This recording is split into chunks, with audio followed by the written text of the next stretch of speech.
Assalamualaikum warahmatullahi wabarakatuh. Kembali lagi di YouTube channel saya, Rahaizan Materi Pembelajaran Sejarah. Nah, di video kali ini saya akan membahas tentang Perang Dunia dan pengaruhnya terhadap kehidupan politik global. Nah, baiklah, di sini saya akan membahas tentang Perang Dunia Pertama. Nah, Perang Dunia Pertama pada hakikatnya Perang Dunia Pertama merupakan perang negara-negara di kawasan Eropa. Mengapa demikian? Nah, jadi dalam perkembangannya, Perang Dunia I meluas ke wilayah negara Eropa, di sekitar Eropa, dan negara-negara jajahan bangsa Eropa. Negara-negara yang terlibat dalam Perang Dunia I adalah negara-negara yang bergabung dalam blok sekutu dan blok sentral. Lalu, apa latar belakang yang menjadi terjadinya Perang Dunia I? Di sini saya akan membahas beberapa latar belakang yang terjadi akibat Perang Dunia I. Yang pertama, adanya persaingan negara-negara Eropa. Nah, persaingan negara-negara Eropa pada awalnya terjadinya dalam bidang ekonomi. Inggris, Jerman, Prancis, Italia, dan Belanda saling bersaing dalam pembangunan industri. Keadaan ini mendorong terjadinya persaingan di antara negara-negara tersebut untuk mendapatkan bahan baku dan daerah pemasaran. Persaingan yang semula hanya terjadi di bidang ekonomi berkembanglah menjadi persaingan politik. Jadi kesimpulannya, untuk latar belakangnya itu karena adanya persaingan negara-negara Eropa yang merebutkan dalam keunggulan untuk pembangunan industri yang terjadi hingga pada akhirnya dari yang ekonomi menjadi persaingan politik. Lalu adanya ketidakstabilan politik di wilayah Balkan. Ini untuk latar belakang yang kedua, karena adanya ketidakstabilan politik di wilayah Balkan. Di sini kita melihat situasi Eropa sebelum Perang Dunia I, yaitu di mana mereka mengalami ketidakstabilan politik, terutama di wilayah Balkan. Nah, hingga tahun 1914, negara yang paling kuat di wilayah Balkan adalah Kerajaan Austro-Hungaria, yang menurut buku Perang Dunia I, kisah yang terlewatkan pada tahun 2007, Kerajaan Austro-Hungaria adalah kerajaan multi-etnik yang berpusat di Vienna. Nah, masyarakat multi-etnik di wilayah ini bergolak menuntut kemerdekaan dan hak teritorial. Untuk mengetahui kawasan Balkan, saya akan mencantumkan untuk petanya. Nah, di sini teman-teman bisa lihat untuk peta daerah Balkan sebelum Perang Dunia I. Lalu untuk peta ini menunjukkan wilayah Balkan sebelum Perang Dunia I. Pada tahun 1908, Kerajaan Hungaria menguasai Bosnia dan Herzegovina yang sebagian besar penduduknya menganut kebudayaan Serbia. Pada awalnya penguasaan Bosnia mendapat tantangan dari Serbia dan Rusia. Akan tetapi, dalam perkembangannya Serbia dan Rusia melunak ketika Jerman menjadi Austro-Hungaria. Lalu Bulgaria, Yunani, dan Montenegro dan Serbia menyatukan kekuatan untuk menguasai beberapa wilayah lain di sekitar Balkan. Selanjutnya, pada tahun 1913, Serbia berperang melawan Bulgaria. Akibatnya Bulgaria kehilangan banyak wilayah hingga bulan Juni 1914. Wilayah Bulgaria merupakan wilayah labil. Ketidakstabilan di wilayah memunculkan semangat nasionalisme, persaingan antar masyarakat dari berbagai kelompok etnis, dan persamaan politis. Lalu selain itu, untuk latar belakangnya adanya perang senjata. Nah, Perang Dunia I merupakan perang global pertama yang melibatkan industri persenjataan. Perang senjata pada Perang Dunia I mempunyai skala besar yang ditunjuk penggunaan jutaan peluru. Kondisi tersebut menunjukkan adanya perkembangan pesat dalam bidang persenjataan. Pada masa kini, senjata yang dipakai cukup modern, yaitu gas beracun dan senapan mesin. Pada masa ini juga berkembang teknik pengeboman dari udara menggunakan pesawat terbang buatan Zeppelin dari Jerman. Nah, kerugian pada Perang Dunia I. Penggunaan senjata-senjata dan gas beracun dalam Perang Dunia I dianggap dapat mempersingkat waktu perang, akan tetapi dalam kenyataannya peperangan baru berhenti setelah 4 tahun berlangsung. Perlombaan senjata ini diperkirakan menghabiskan biaya sebesar 40 miliar pound sterling. Korban jiwa dalam peperangan ini sekira 30 juta orang. Oleh karena itu, Perang Dunia I sebagai salah satu konflik berdarah dalam sejarah umat manusia. Lalu latar belakang selanjutnya itu adanya perlombaan angkatan militer. Nah, pada tahun 1805, Inggris berhasil mengalahkan Perancis dan pertempuran Trafalgar. Sejak saat itu, anggota laut kerajaan Inggris menjadi yang terkuat di dunia. Pada tahun 1900, Jerman menyusun rencana pembangunan sebuah armada yang akan menandingi kekuasaan anggota laut kerajaan Inggris. Lalu untuk latar belakang yang kelima itu adanya pembentukan aliansi. Nah, politik persekutuan pada masa sebelum Perang Dunia I terbentuk karena tiap-tiap negara di Eropa bersaing, terancam oleh negara tersebut. Maksudnya itu pada masa Perang Dunia I terbentuk itu karena tiap-tiap negara di Eropa mereka merasa terancam oleh adanya negara-negara tertentu. Oleh karena itu, negara-negara tersebut saling membentuk persekutuan. Politik persekutuan yang terbentuk pada masa itu yaitu Triple Aliansi dan Triple Entente. Nah, Triple Aliansi itu terbentuk pada 1882 yang beranggotakan Jerman, Austria, dan Italia. Triple Aliansi ini disebut juga Blok Sentral, sementara itu Triple Entente yaitu berbentuk pada 1907 yang beranggotakan Inggris, Rusia, dan Prancis. Sedangkan Triple Entente ini disebut juga Blok Sekutu. Pembagian kekuatan dalam Perang Dunia I dapat terlihat dari peta. Nah, peta ini saya tampilkan yaitu peta pembagian kekuatan dalam Perang Dunia I. Lalu adanya juga pembunuhan di Sarajevo yang menjadi juga latar belakang terjadinya Perang Dunia I. Peristiwa pembunuhan putra mahkota Austria turut menyebabkan terjadinya Perang Dunia I. Peristiwa ini bermula ketika pada tanggal 28 Juni 1914, putra mahkota Austria Archduke Franz Ferdinand ia berkunjung ke Sarajevo, yaitu Bosnia, tepatnya di Bosnia ini. Nah, kunjungan ini dilakukan untuk menenangkan rakyat Slavia di Sarajevo. Namun, dalam kegiatan kunjungan ini, Archduke Franz Ferdinand ini dibunuh oleh siswa Bosnia bernama Gavrilo Princip. Austria segera beraksi atas perintah pembunuhan tersebut. Dengan bantuan Jerman pada tanggal 28 Juni 1914, Austria mengatakan perang terhadap Serbia. Dalam peperangan ini, Serbia mendapat bantuan dari Rusia, sedangkan pada tanggal 29 Juli tahun 1914, di mana Rusia mengawali mobilitas pasukan melawan Austria dan Jerman. Lalu pembunuhan para putra mahkota Austria di Sarajevo ini menjadi penyebab khusus terjadinya Perang Dunia I. Mengapa demikian? Karena faktor penyebab terjadinya Perang Dunia I perbedaan paham, keinginan menjadi pihak yang terkuat menyulut terjadinya peperangan. Bayangkan jika sekarang negara-negara dunia saling bersaing kekuatan, apakah yang akan terjadi? Bagaimana cara menyikapi persaingan tersebut agar tidak mendatangkan konflik antar negara?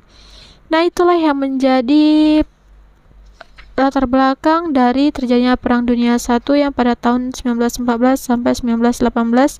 Yang pertama itu tadi adanya persaingan negara-negara Eropa, lalu yang kedua adanya ketidakstabilan politik di wilayah Balkan, lalu yang ketiga adanya perang senjata, dan yang keempat perlombaan angkatan militer, lalu yang kelima pembentukan aliansi, dan juga pembunuhan Sarajevo yang dilakukan oleh orang siswa yang bernama Gavrilo Princip. Selanjutnya saya akan membahas tentang proses berlangsungnya Perang Dunia I.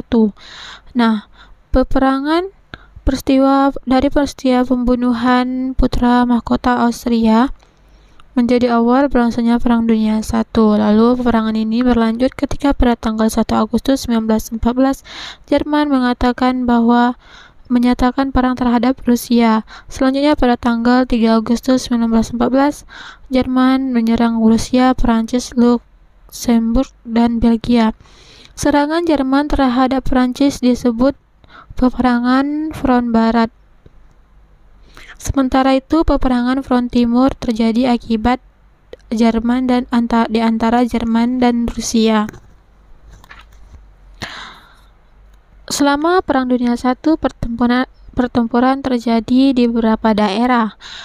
Yang pertama, selain Front Barat dan Front Timur, ada pertempuran di Laut dan Timur Tengah yang melibatkan kelompok sekutu, di mana ada Inggris, Prancis, dan Rusia yang menjadi kelompok sekutu dengan Kekaisaran Ottoman. Lalu di Afrika, Prancis dan Inggris menyerang koloni Jerman.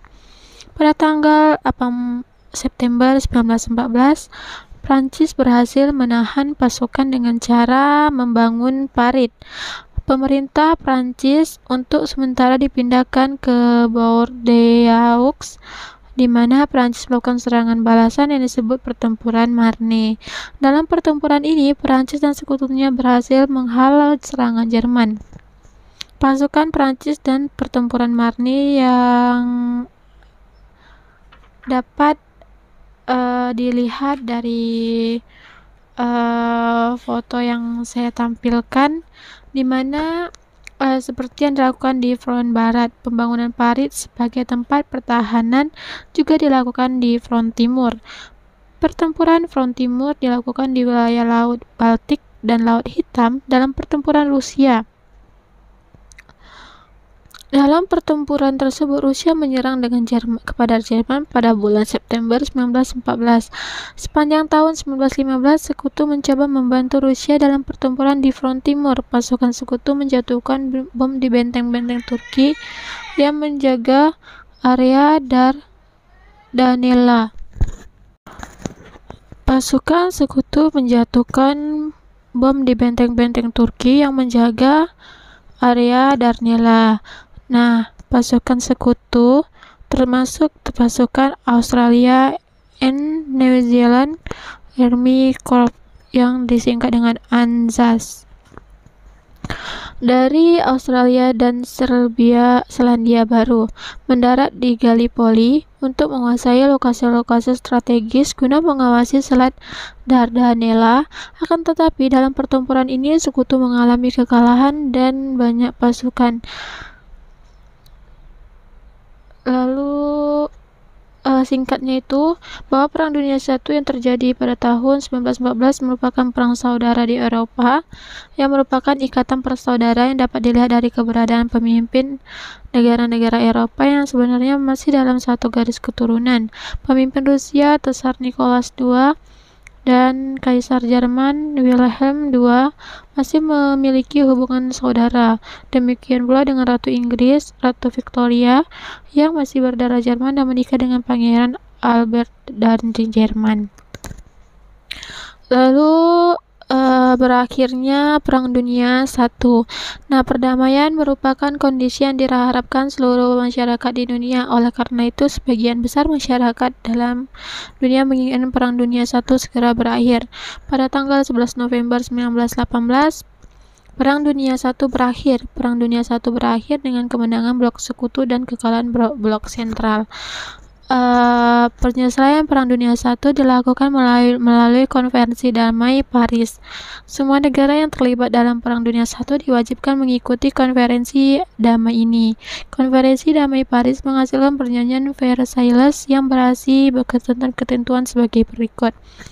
Adapun ketentuannya, yang pertama, di mana Jerman menyerahkan Alsace sebagai kepada Prancis dan Eupen Malmedy kepada Belgia. Yang kedua itu Danzig dan sekitarnya menjadi kota merdeka di bawah kekuasaan Liga Bangsa-Bangsa (LBB). Lalu yang ketiga, daerah Saar di bawah kekuasaan LBB selama 15 tahun, kemudian akan diadakan plebiscit untuk mengetahui rakyat ingin bergabung dengan Jerman atau Rusia Perancis. Lalu yang keempat, adanya Jerman kehilangan semua daerah jajahannya dan diserahkan kepada Inggris, Perancis, dan Jepang. Yang kelima itu Jerman harus membayar ganti rugi perang sebesar 132 miliar mark emas kepada sekutu. Dan yang keenam, jumlah angkatan perang Jerman diperkecil hingga 100.000 tentara. Lalu yang ketujuh, kapal-kapal dagang Jerman diserahkan kepada Inggris sebagai ganti rugi kerugian selama terjadinya perang. Lalu yang ke-8, daerah Jerman sebelah barat Sungai Rhine diduduki sekutu sebagai jaminan selama 15 tahun. Dalam konferensi damai Paris, perang didominasi negara-negara besar seperti Inggris, Prancis, Amerika Serikat, dan Italia. Tokoh yang berperan dalam perjanjian Versailles antara lain Woodrow Wilson dari Amerika Serikat, lalu Georges Clemenceau dari Prancis, dan David Lloyd dari Inggris, dan Orlando Italia. Perlu diketahui bahwa Perang Dunia I itu membangkitkan rasa cinta tanah air dalam diri bangsa-bangsa yang terlibat perang. Mereka rela terlibat perang demi membela kehormatan bangsa dan negaranya. Rasa cinta tanah air dapat mendorong kemajuan bangsa tanpa merugikan pihak lain. Pada masa kini, rasa cinta tanah air dapat Anda tunjukkan dengan berbagai cara, misalnya mencintai produk dalam negeri, berperan memajukan kebudayaan bangsa, serta menjaga nama baik bangsa dan negara. Lalu adanya pengaruh Perang Dunia I, di mana dari Perang Dunia I ini adanya beberapa pengaruh di berbagai bidang. Yang pertama di bidang politik, di mana Perang Dunia I mempengaruhi perubahan teritorial dan berkembangnya paham-paham baru. Perubahan teritorial terjadi akibat kekalahan negara-negara sentral seperti Jerman, Turki, Bulgaria, dan Austria.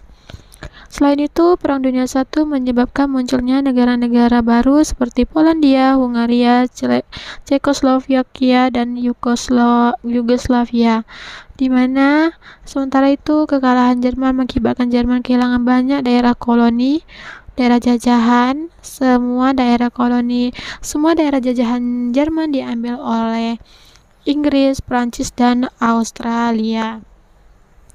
Paham politik baru yang muncul sebagai pemerintah pengaruh Perang Dunia I, misalnya diktatorisme, di mana diktatorisme ini muncul antara lain Nazi dari Jerman, fasisme di Italia, dan diktatorisme proletariat di Rusia. Demokrasi dianggap tidak mampu menyelesaikan kekacauan baik politik maupun ekonomi. Setelah Perang Dunia I, beberapa negara di dunia menginginkan pembentukan lembaga dunia. Lembaga dunia ini bertugas menjaga perdamaian dan kehormatan kehidupan dunia. Oleh karena itu, sesuai saran Presiden Amerika Serikat pada masa itu, yaitu Woodrow Wilson, pada tanggal 10 Januari 1980, Liga Bangsa-Bangsa terbentuk. Kehadiran LBB ini diharapkan dapat menyelesaikan permasalahan dunia dan menghindari terjadinya peperangan. Lalu untuk pengaruh yang kedua di bidang sosial ekonomi, di mana Perang Dunia I menimbulkan kesengsaraan dan kemiskinan di beberapa negara. Lalu karena perang ini pun ribuan orang tewas, mengalami luka-luka, cacat fisik, dan cacat mental. Di antara mereka banyak pula yang ditahan dan tidak diketahui keberadaannya. Selain itu, pada masa Perang Dunia I muncul gerakan emansipasi wanita, karena pada masa itu kaum wanita menjadi peran yang sama dengan kaum laki-laki. Dalam bidang ekonomi, di mana Perang Dunia I mempengaruhi kegiatan perekonomian dunia di berbagai negara seperti Amerika Serikat dan Kanada, terjadi kelebihan produksi. Sementara itu, peristiwa perindustrian di Jerman mengalami kehancuran. Akibatnya, Jerman tidak mampu membayar rugi kepada sekutu sesuai kesepakatan dan perjanjian Versailles. Selain itu, perekonomian Jerman dihantam hiperinflasi yang terjadi sekitar tahun 1920-an, dan selanjutnya sejak tahun 1923 dunia dilandasi krisis ekonomi di mana disebut Malaysia. Nah, salah satu pengaruh buruk Perang Dunia I dalam bidang ekonomi adalah terjadinya hiperinflasi menghantam perekonomian Jerman sehingga menghentikan aktivitas ekonomi di negara tersebut. Lalu untuk yang ketiga, pengaruhnya di bidang hubungan internasional, di mana pasca atau setelah terjadi Perang Dunia I, nasionalisme semakin berkembang. Kekalahan negara-negara sentral menyebabkan daerah-daerah kolonial mengajukan tuntutan kemerdekaan. Adanya kelompok sekutu yang mengalami kemenangan pada Perang Dunia I menjadi semakin superior karena daerah kolonial semakin berkembang. Lalu kita menganalisis pengaruh Perang Dunia I. Nah, pengaruh Dunia I itu berlangsung selama sekira 4 tahun. Meskipun demikian, Perang Dunia I memberikan pengaruh besar untuk negaranya masing-masing. Apa yang menjadi pemahaman kita mengenai Perang Dunia I, di mana adanya latar belakang, lalu proses terjadinya perang tersebut, dan pengaruhnya di berbagai bidang. Lalu adanya Perang Dunia II. Setelah Perang Dunia I itu berlangsung, maka karena beberapa hal, maka Perang Dunia II pun terjadi pada 1939 sampai 1945. Di mana sisa-sisa Perang Dunia I belum hilang sepenuhnya. Perang menimbulkan trauma bagi jutaan umat manusia. Meskipun demikian, ambisi dan keinginan untuk menjadi lebih unggul tampaknya menjadi faktor pendorong yang kuat bagi negara-negara maju untuk menunjukkan dominasi. Akibatnya, setelah Perang Dunia I, dunia kembali dihadapkan kepada perang yang memiliki skala lebih besar, yaitu Perang Dunia II.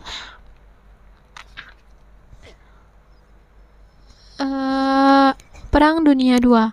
Perang Dunia II ini terjadi karena adanya peristiwa Perang Dunia I di mana sebuah perang global yang berlangsung pada tanggal 1 September 1939 dan berakhir pada 2 September 1945.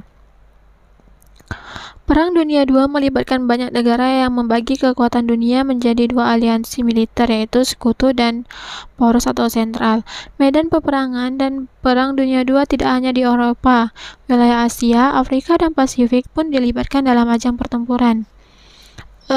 Baiklah, untuk latar belakang Perang Dunia II itu, di mana pada umumnya negara-negara yang kalah itu pada Dunia I mengalami kehancuran ekonomi. Oleh karena itu mereka berusaha bangkit dengan cara diktator dan mengembangkan paham ultranasionalisme. Adapun secara umum itu Perang Dunia II dilatar belakangi oleh beberapa faktor. Di antaranya itu adanya LBB, Liga Bangsa-Bangsa, yang mana tidak mampu mencegah pertikaian yang terjadi khususnya di Eropa. Oleh karena itu, baik negara yang besar maupun kecil itu tidak lagi menaruh harapan kepada LBB. Lalu latar belakang selanjutnya itu setelah Perang Dunia I ini terjadi perlombaan pengadaan senjata di berbagai negara. Dan yang ketiga itu adanya aliansi politik terbentuk kembali akibat perasaan saling curiga antar negara. Menjelang Perang Dunia II itu terdapat dua aliansi yang bertentangan, yaitu Blok Jerman dan Italia yang dengan paham fasis, itu Blok Sentral menghadapi Blok Prancis dan Inggris dengan paham demokrasi, dan Blok Rusia itu kepada Rusia itu Uni Soviet yang menjadi paham komunis Blok Sekutu, di mana terjadinya beberapa perbedaan untuk paham-paham yang mereka anut. Itulah yang juga menjadi latar belakang Perang Dunia II. Lalu yang keempat itu adanya beberapa negara yang telah berhasil mengatasi krisis politik dan ekonomi tumbuh menjadi negara ultranasional dengan menjalankan imperialisme gaya baru.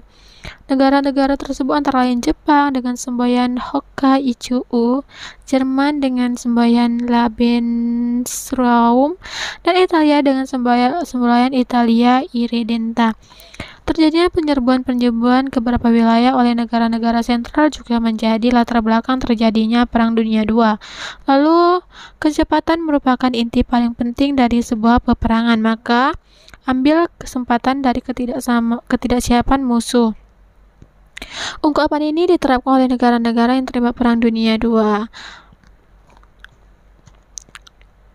Lalu, di kawasan Eropa terjadinya serangan kilat yang dilakukan Jerman atas Polandia pada tanggal 1 September 1939. Tujuan serangan tersebut merebut kembali kota Danzig yang berpenduduk bangsa Jerman. Lalu ada juga penyerbuan Jepang di atas Cina pada tahun 1937 dan Jepang menyerbu pangkalan militer Amerika Serikat di Pearl Harbor pada tanggal 7 Desember 1941.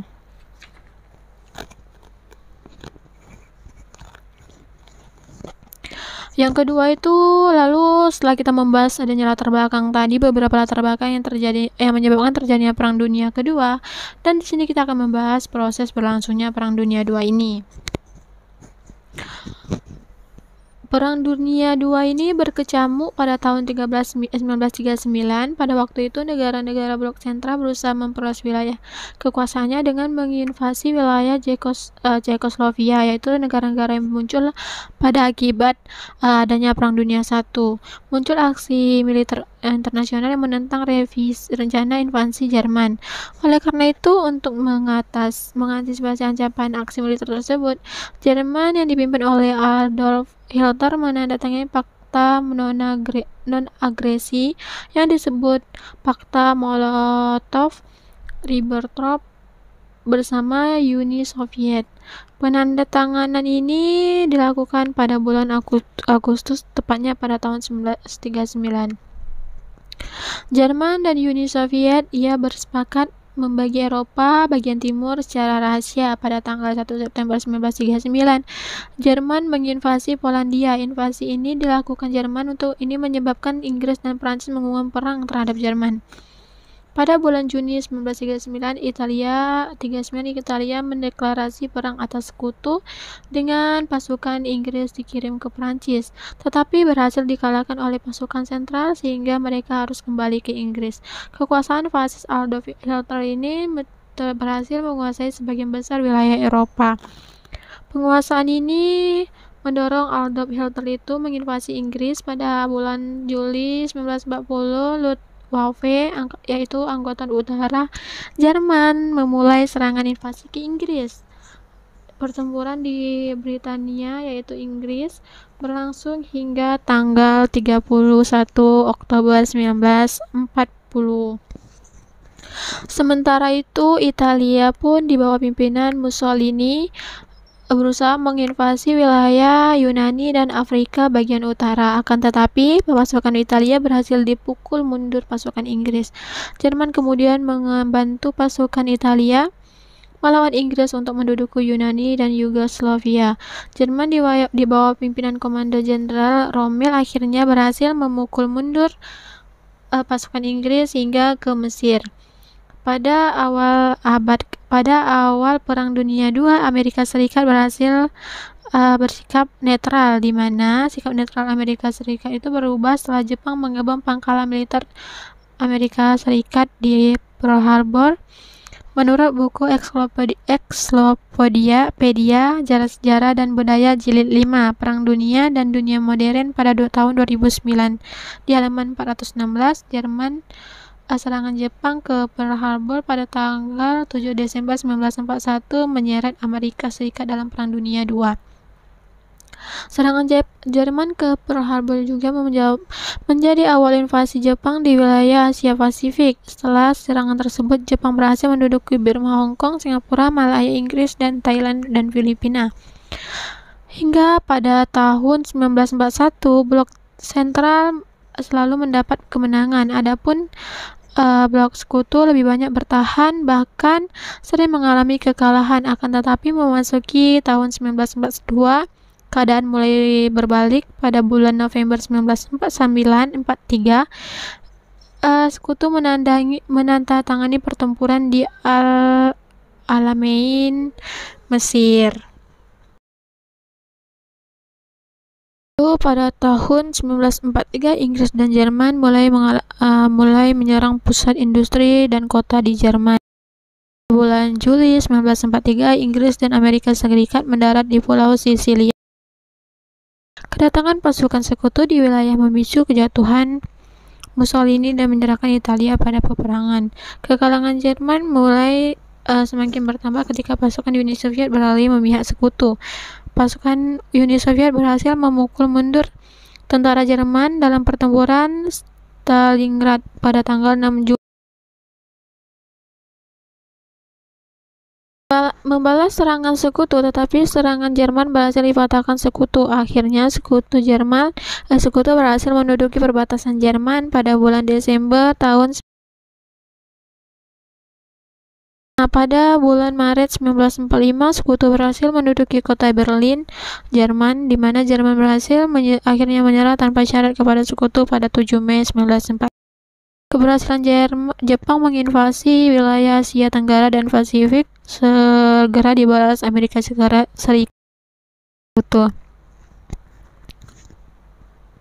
Pada tanggal 4-8 Mei 1942 terjadi pertempuran Laut Koral, di mana pertempuran tersebut berhasil menggagalkan usaha invasi Jepang ke Australia.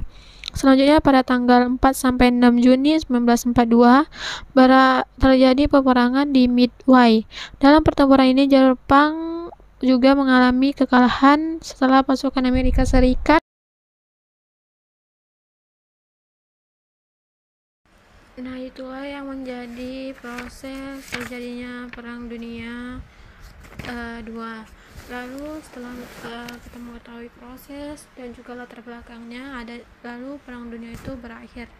Perang Dunia II itu berakhir dalam kurun waktu 3 tahun. Amerika Serikat berhasil mendapatkan kembali beberapa kepulauan di wilayah Pasifik yang sebelumnya diduduki Jepang. Wilayah tersebut diantaranya yaitu adanya Kepulauan Gilbert, Marshall, Caroline, dan Mariana. Dari wilayah tersebut, Amerika Serikat dapat menyerang sejumlah kota dan pusat industri di Jepang. Pada awal tahun 1945, pasukan Amerika Serikat berhasil menguasai Pulau Okinawa dan Iwo Jima di Jepang. Keberhasilan Amerika Serikat dalam merebut wilayah-wilayah Pasifik pun membuat Amerika Serikat ingin segera mengakhiri peperangan. Amerika Serikat ingin menyerang daratan Jepang, tetapi Jepang bukan negara yang mudah ditaklukkan.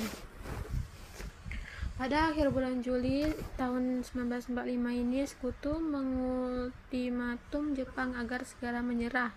Sekutu mengancam akan terjadi kerusakan hebat jika Jepang tidak menyerah. Akan tetapi, Jepang tidak menghiraukan ultimatum tersebut. Akhirnya pada tanggal 6 Agustus 1945, sekutu menjatuhkan bom atom di kota Hiroshima. 3 hari kemudian, tepatnya pada tanggal 9 Agustus 1945, sekutu menjatuhkan bom atom di kawasan Nagasaki. Ribuan nyawa melayang akibat serangan kedua bom atom tersebut. Selain itu, banyak korban yang terluka akibat radiasi bom. Serangan bom atom sekutu akhirnya menghentikan perlawanan Jepang menyerah tanpa syarat kepada sekutu pada tanggal 14 Agustus 1945. Meskipun demikian, Jepang menyerah secara resmi pada tanggal 12 September 1945. Penyerahan Jepang ini secara resmi menjadi akhir pula Perang Dunia II dengan kemenangan pihak sekutu. Untuk mengakhiri Perang Dunia II, beberapa negara-negara yang terlibat peperangan mendatangi beberapa perjanjian. Beberapa perjanjian tersebut adalah sebagai berikut. Yang pertama, adanya perjanjian Potsdam yang ditangani pada tanggal 2 Agustus 1945 dengan sekutu dan Jerman. Perjanjian ini berisi penyerahan terhadap wilayah Jerman Timur kepada Uni Soviet dan Jerman Barat kepada Amerika Serikat. Inggris, dan Prancis. Adapun kota Danzig diserahkan kepada Polandia. Perjanjian Jepang ini pun perjanjian antara Jepang dan Sekutu di atas kapal Missouri di Teluk Tokyo pada tanggal 2 September 1945. Perjanjian Sekutu dan Italia pada bulan Februari 1945 diadakan di Paris. Berakhirnya peperangan dengan menandatangani beberapa perjanjian itu menunjukkan adanya usaha damai dan menyelesaikan peperangan.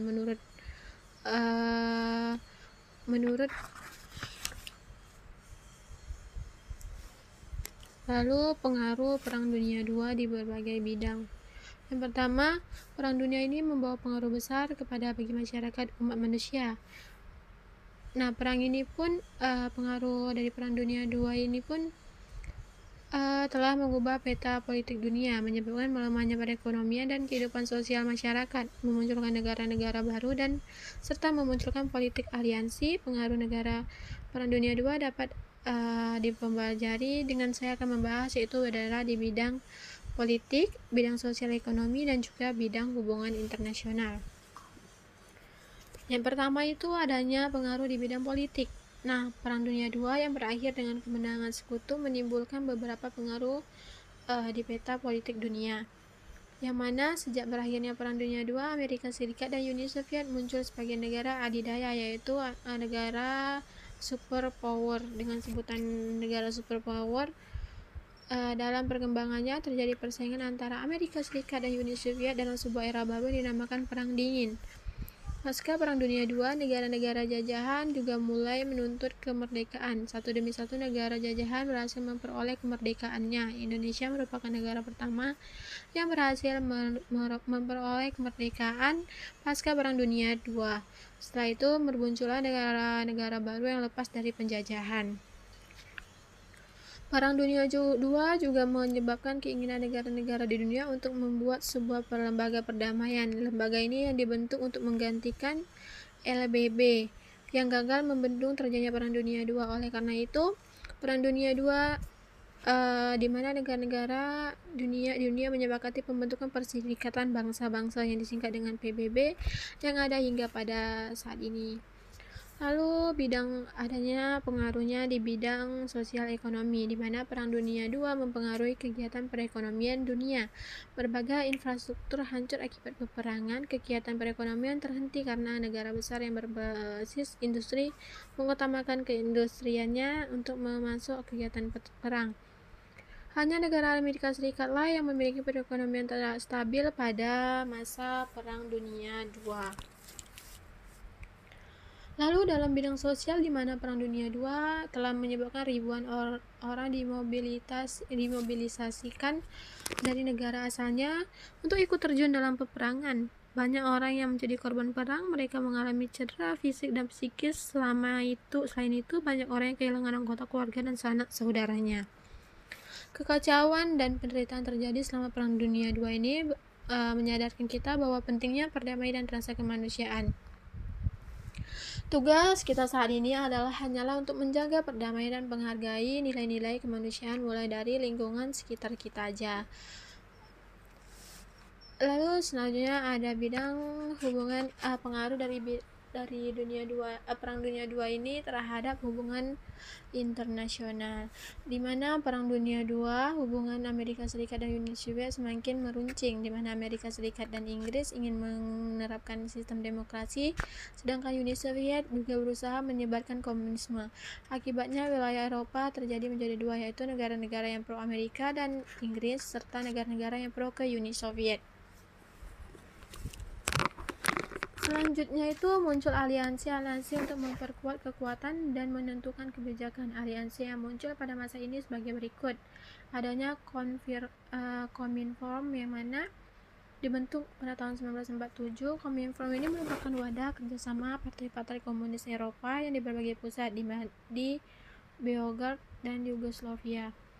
Lalu adanya juga NATO, salah satunya yang dibentuk pada 14 April 1949. Negara-negara yang menjadi anggota NATO itu Inggris, Irlandia, Islandia, Norwegia, Denmark, Belgia, Belanda, Luxembourg, Prancis, Portugal, Kanada, dan Amerika Serikat.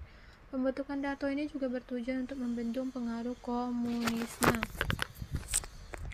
Lalu ada Fakta Warsawa yang dibentuk pada tahun 1955. Fakta Warsawa ini juga dibentuk oleh Jerman Timur, Cekoslovakia, Hungaria, Bulgaria, Polandia, Rumania, Albania. Fakta Warsawa ini merupakan kerjasama pertahanan dan keamanan negara-negara komunis. Lalu ada ANZUS, Australia, New Zealand, dan United States Amerika Serikat, di mana yang dibentuk pada tahun 1951. ANZUS merupakan fakta pertahanan yang terdiri antara atas negara Amerika Serikat, Australia, dan Selandia Baru.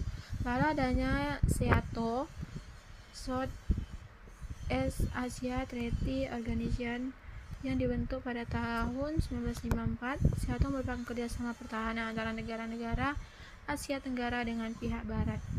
Anggota SEATO itu ada Amerika Serikat, Inggris, Prancis, Filipina, Singapura, dan Selandia Baru.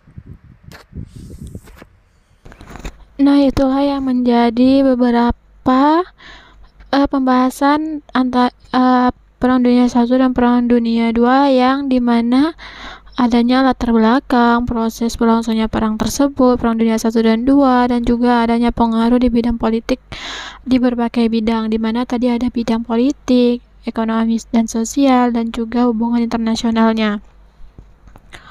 Lalu saya juga akan membahas tentang pembentukan LBB dan PBB sebagai pengaruh Perang Dunia dalam kehidupan politik global. Ada 1000 alasan untuk berperang, tetapi ada miliaran alasan untuk berdamai. Mungkin ungkapan ini dapat menggambarkan faktor-faktor yang mendorong negara-negara dunia menciptakan perdamaian pasca Perang Dunia. Kehancuran akibat Perang Dunia I dan Perang Dunia II menyadarkan manusia akan pentingnya perdamaian dunia. Oleh karena itu, negara-negara di dunia membentuk suatu lembaga yang diharapkan mampu mengatasi permasalahan antar negara. Lembaga yang dimaksud itu yang kita bahas tadi, udah kita singgung sedikit tentang lembaga yang dimaksudkan itu adalah Lembaga Liga Bangsa-Bangsa LBB, yang kemudian diubah menjadi Perserikatan Bangsa-Bangsa. Baiklah, di sini kita akan membahas satu-satu dulu, di mana saya akan membahas tentang Liga Bangsa-Bangsa dulu, di mana Liga Bangsa-Bangsa ini terjadi karena perbedaan pemikiran yang diperuncing dengan mengganggu keharmonisan dan kehidupan manusia. Sebagai contohnya saja, Perang Dunia I terjadi karena perbedaan keinginan di antara negara-negara Eropa. Mereka sama-sama ingin berbagai cara untuk mewujudkan keinginan tersebut termasuk dengan perperangan. Lalu adapun latar belakang Liga Bangsa-Bangsa ini, saya jelaskan satu persatu dulu. Latar belakangnya itu dalam konferensi di Paris pada tanggal 28 Juni 1919, di mana negara-negara peserta konferensi menyepakati pembentukan sebuah lembaga yang berperan sebagai menjaga perdamaian dunia. Presiden Amerika Serikat pada masa itu, yaitu Woodrow Wilson, dia mengusulkan untuk mengakhiri perang dan menjamin perdamaian dunia dengan melaksanakan Peace Without Victory, di mana Woodrow Wilson ini juga mengajukan 14 pasal usulan yang dikenal dengan Wilson 14 Points. Salah satu isi usulan dari Presiden Amerika ini, di mana ia adalah membentukkan Liga Bangsa-Bangsa. Akhirnya pada tanggal 10 Januari 1920 Liga Bangsa-Bangsa ini terbentuk. Yang disingkat dengan LBB ini berkedudukan di Jenewa, yaitu Swiss. Tugas LBB ini antara lain melucuti senjata, mencegah perang melalui keamanan kolektif, dan menyelesaikan pertentangan antar negara melalui negosiasi dan diplomasi, serta memperbaiki kesejahteraan hidup global. Tujuan pembentukan LBB itu ada beberapa, diantaranya itu: yang pertama, memelihara perdamaian dan kedamaian dunia, lalu memajukan dan memelihara hubungan persahabatan antar bangsa, menegakkan hukum, serta berusaha agar perjanjian antar bangsa itu dipatuhi, lalu memajukan dan memelihara memelihara kerjasama internasional di bidang ekonomi, sosial, pendidikan, dan kebudayaan. Adapun juga selain dari tujuan tadi, adapun kewajiban dari LBB itu adalah sebagai berikut. Yang pertama itu merupakan badan untuk pemeliharaan perdamaian dan menjadi badan pengawas daerah perwalian atau daerah mandat LBB, lalu merupakan badan untuk mencegah perang dan menyelesaikan perselisihan secara damai. Yang ketiga, berusaha mengatasi masalah yang menyangkut ancaman perang, berusaha mengintegrasikan dan mengordinasikan lembaga-lembaga internasional yang sudah ada, berusaha meningkatkan kerjasama antara lain dalam bidang kesehatan, sosial, keuangan, pengangkatan, dan perhubungan, memberi perlindungan terhadap bangsa-bangsa minoritas.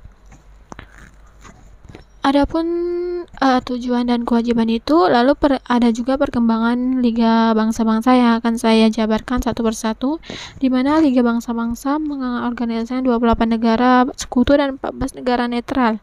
Dalam perkembangannya, Amerika Serikat tidak mengikuti kegiatan diselenggarakan LBB. Mengapa demikian? Amerika Serikat hanya berperan sebagai penggagas terciptanya perdamaian dunia. Pada tahun 1920 sampai 1937 itu sebanyak 21 negara masuk sebagai anggota LBB, akan tetapi 7 di antara 21 ini tambahan dari kemudian mengundurkan diri. Selain ini ada beberapa negara yang dikeluarkan dari keanggotaan. LBB ini tidak memiliki keanggotaan bersenjata dan bergantung pada kekuatan internasional untuk menjaga agar resolusi-resolusinya dipatuhi. Struktur organisasi LBB terdiri dari Dewan Keamanan, Sekretaris, Majelis Umum, dan Dewan dan sebagainya.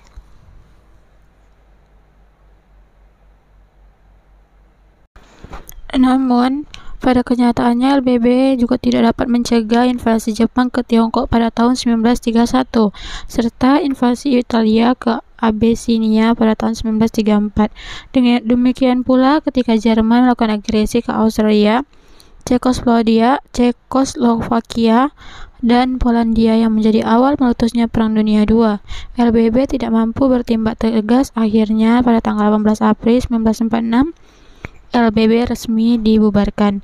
Menurut mengapa LBB tidak menjalankan tugasnya dengan baik, bagaimana peran LBB itu, teman-teman bisa dapat memperoleh informasi berkaitan dengan pertanyaan tersebut bisa melalui internet, jurnal, dan majalah atau melalui sumber-sumber lainnya.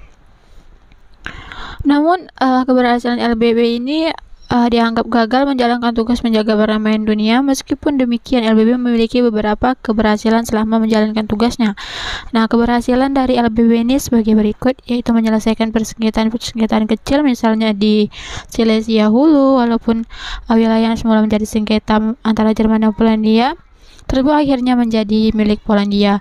Lalu menyelesaikan daerah-daerah mandat perwalian daerah diserahkan kepada negara tertentu untuk kemudian satu demi satu diberi pemerintah sendiri.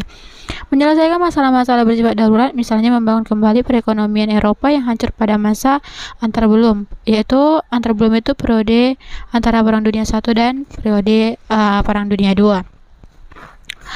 Lalu selanjutnya, karena LBB dianggap tidak berhasil menyelesaikan permasalahan-permasalahan, lalu timbullah muncullah Perserikatan Bangsa-Bangsa yang merupakan organisasi tingkat dunia yang sudah tidak asing lagi, di mana memasuki tahun 1939 kondisi dunia makin memprihatinkan. Adanya keinginan wilayah Jerman, Italia, dan beberapa negara ASEAN lainnya untuk menginvasi wilayah lain semakin berpengaruh hubungan antar bangsa. Dalam kondisi seperti ini, Amerika Serikat berusaha bersikap netral. Presiden Amerika Serikat Franklin Delano Roosevelt dan Perdana Menteri Inggris Winston Churchill menyepakati pembentukan Piagam Perdamaian. Dari Piagam Perdamaian inilah Perserikatan Bangsa-Bangsa terbentuk. Adapun latar belakang Perserikatan Bangsa-Bangsa ini dibentuk karena adanya pengaruh Perang Dunia II dalam kehidupan politik global. Lalu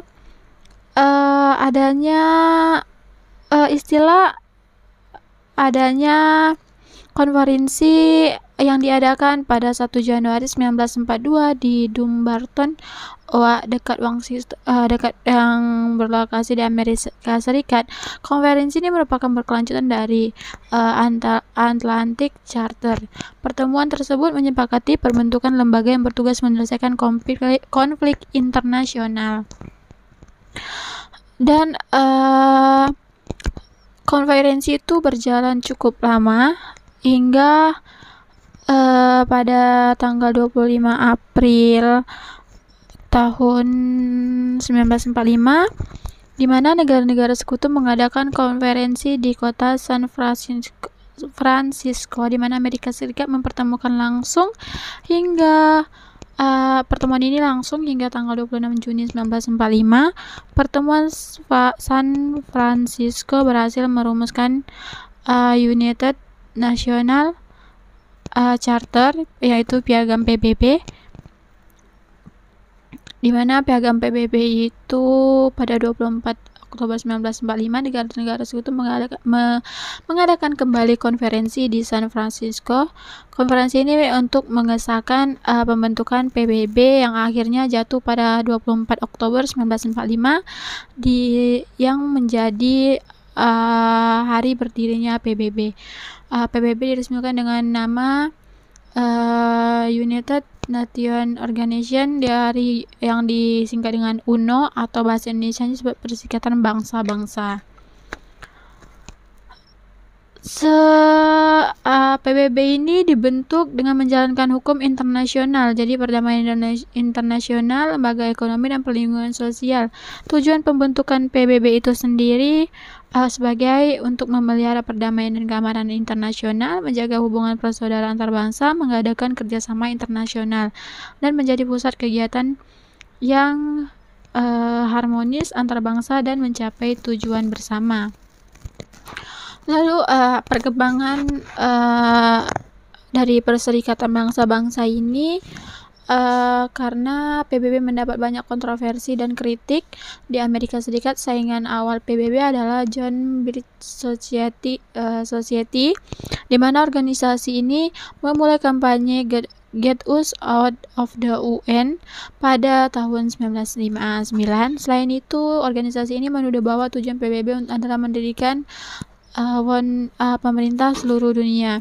Tugas utama dari PBB ini untuk menyelesaikan masalah internasional dan menjaga perdamaian dunia. Dalam menjalankan tugasnya, PBB berpedoman pada dasar-dasar berikut, yang mana semua anggota PBB mempunyai kedaulatan yang sama. Semua anggota PBB harus berusaha mematuhi ketentuan-ketentuan tercantum dalam Piagam PBB dan itikat baik. Lalu semua anggota PBB harus menyelesaikan sengketa dan perselisihan secara damai. Semua anggota PBB harus menahan diri dari mengecam dan menggunakan kekerasan terhadap negara lain. Lalu semua anggota PBB harus membantu PBB dalam tindakan yang diambil sesuai Piagam PBB. PBB tidak mencampuri urusan dalam negeri suatu negara. Dia hanya melakukan mencampuri urusan yang berdasarkan kepada hubungan internasional. Pada tanggal 10 Januari 1945, Majelis Umum PBB bersidang untuk pertama kali di London. Dengan sidang-sidang berikutnya diselenggarakan setiap tahunnya di markas besar PBB di Manhattan, Newark, di Amerika Serikat. Sidang tahunan PBB biasanya dimulai pada hari Selasa minggu ketiga bulan September dan berakhir pada pertengahan Desember. Pertemuan khusus yang diadakan atas permintaan dari Dewan Keamanan atau mayoritas anggota PBB. Sebagai contoh yaitu pertemuan khusus pada bulan Oktober 1995 untuk memperingati perayaan 50 tahun PBB. Lalu hingga saat ini tuh keanggotaan PBB dapat dibedakan menjadi dua jenis, yaitu anggota asli dan anggota baru. Anggota asli itu yaitu negara-negara yang ikut dalam konferensi San Francisco pada tahun 1945 dan menandatangani Piagam PBB. Adapun anggota baru yaitu negara-negara yang tidak mengikuti konferensi San Francisco dan tidak menandatangani Piagam PBB tetapi ingin bergabung dalam PBB ini. Nah, Indonesia masuk menjadi anggota resmi PBB pada tanggal tanggal 28 September 1950, Indonesia menjadi anggota ke-60 PBB. Dalam perkembangannya, Indonesia pernah keluar dari keanggotaan PBB yaitu pada tanggal 7 Januari 1965. Penyebabnya itu karena adanya konfrontasi dengan Malaysia, akan tetapi pada tanggal 28 September 1966 Indonesia masuk kembali menjadi anggota PBB. Nah, pada awal pembentukan PBB ini memiliki 6 dewan utama, yaitu Majelis Utama, Majelis Keamanan, Dewan Keamanan, yaitu Dewan Ekonomi dan Dewan Sosial, Sekretaris, Mahkamah Internasional dan Dewan Perwakilan. Akan tetapi pada tahun 1994 Dewan Perwakilan dihapuskan 5 dari negara. 6 dewan utama Perserikatan Bangsa-Bangsa terletak di markas besar di New York, Amerika Serikat. Mahkamah Internasional berkedudukan di Den Haag sebenarnya, sedangkan lembaga-lembaga besar lainnya berbasis di kantor PBB di Jenewa, Swiss, Wina, Austria, dan Nairobi, Kenya.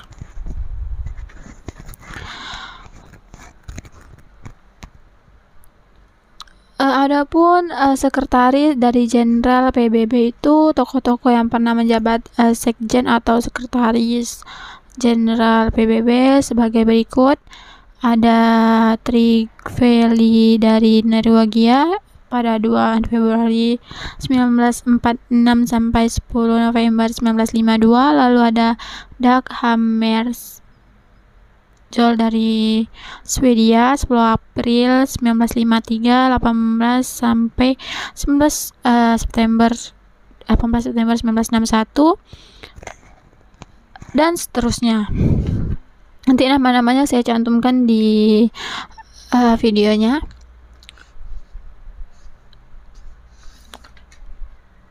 Untuk dari pembahasan Perang Dunia dan Perang Dunia I dan Perang Dunia II ini, masyarakat dunia tidak ingin terlibat perperangan. Oleh karena itu, kehadiran PBB dapat memecahkan setiap permasalahan secara damai tanpa menggunakan peperangan dan kekerasan fisik. Pembentukan PBB merupakan bukti sikap cinta damai yang ditunjukkan negara-negara sekutu. Sikap cinta damai hendaknya menjadi bagian kepribadian oleh seluruh umat manusia. Hindari cara kekerasan dalam menyelesaikan konflik. Hargai dan hormati orang-orang di sekitar Anda untuk menciptakan kedamaian di dunia dan lingkungan sekitar Anda. Nah, segini aja video pembahasan kita mengenai Perang Dunia I, dari latar belakang terjadinya Perang Dunia I, lalu proses berlangsungnya Perang Dunia I, dan adanya pengaruh dari berbagai bidang dari Perang Dunia I, baik itu di bidang politik, ekonomi, sosial, dan pengaruhnya di hubungan internasional. Dan yang kedua itu adanya tadi saya juga menjabarkan tentang Perang Dunia II, di mana yang saya bahas tadi adanya latar belakang Perang Dunia itu sendiri, Perang Dunia II, dan proses berlangsungnya Perang Dunia II dan pengaruhnya terhadap Perang Dunia II itu sendiri, dan di bidang ekonomi, politik, dan juga sosial dan hubungan internasional. Dan selanjutnya saya juga sedikit menyinggung tentang adanya LBB yang telah disinggung dari pembahasan pertama dari Perang Dunia I. LBB yang kurang bisa untuk melakukan perdamaian dan kemudian diganti untuk menjadi PBB yang diusulkan oleh beberapa negara yang terkena dampak dari Perang Dunia I dan Perang Dunia II. Untuk teman-teman yang ingin bertanya mengenai tugas maupun ada soal-soal sejarah yang ingin yang sangat bingung untuk dijawab, teman-teman bisa request ke saya atau bisa langsung komen di kolom komentar. Nanti pertanyaannya akan saya jawab melalui pembahasan, melalui saya akan balasnya satu persatu melalui ketikan, dan juga bisa saya buatkan video untuk cara menjawab sejarah juga. Sekian dari pembahasan saya hari ini. Wassalamualaikum warahmatullahi wabarakatuh. See you next video.